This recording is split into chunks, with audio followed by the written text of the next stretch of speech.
Patrick ducked and hid his face and arms behind his hands. He waited for whatever monster it might be to attack him. Welcome back. It's that time again. Hope you guys are all ready for another Tuesday teaser. Suddenly, behind him, he heard a crack. He spun quickly around to face the noise. The tall grass blades rustled and shuddered with whatever creature was coming his way. What terror was about to pounce on him? He trembled in fear. The grass blade nearest to him shook as something sprang out from behind it. In one bound, he landed right in front of him. Patrick ducked and hid his face behind his arms. He waited for whatever monster it might be to attack him. He had nothing to defend himself with. Patrick waited. Nothing happened. Patrick forced himself to peek out from under his arms, bracing himself for whatever horror may be in front of him. He gasped. Standing in front of him was a grasshopper. At least he thought it was a grasshopper. What stood before him had the same large bent legs as a grasshopper, the same upper arms that were attached to the thorax, the same compound eyes on each side of his head with curious antennas twitching in the air, and he supposed the same wings tucked behind the length of his back. But this grasshopper which stood in front of him was not the same that he and his brother had caught so many times before. This grasshopper was nearly waist high.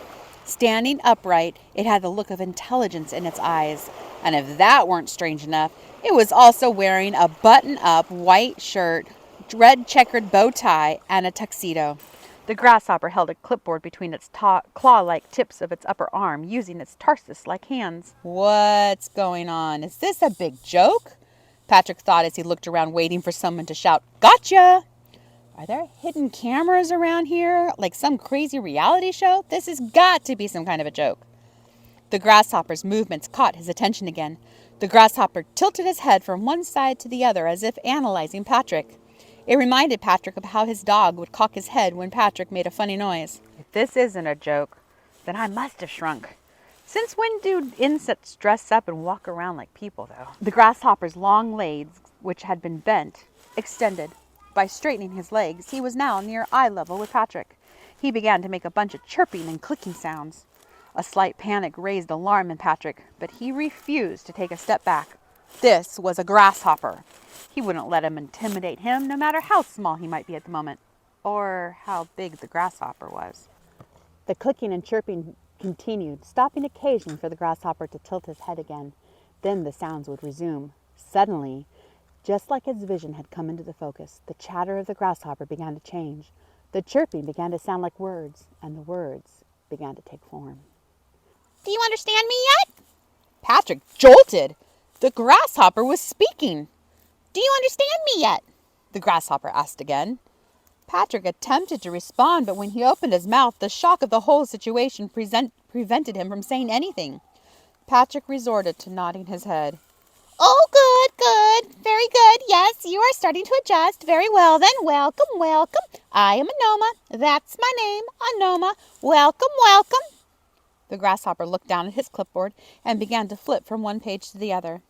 Patrick tried to speak again, but it seemed those words didn't want to come out. He cleared his throat. In the back of his mind, he noticed it sounded a bit funny, but finally he croaked out, "Where am I?" All in good time, Anoma said distractedly as he continued to look through pages. Without looking up, he asked, "What is your name? Your name, please."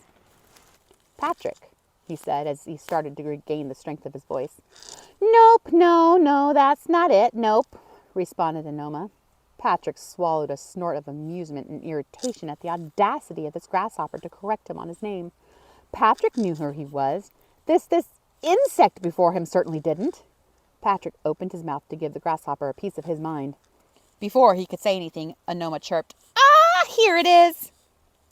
The grasshopper stopped rummaging through papers, took a pencil out of some hidden pocket in his tuxedo, and marked a name off the page. Then he looked at Patrick so intently in the eyes that Patrick was unable to glance away.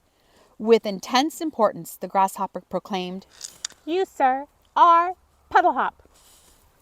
He lifted one arm and tapped Patrick with the tip of his pencil on the shoulder 3 times. "Puddlehop, Puddlehop, Puddlehop." That's all for this week. See you next time.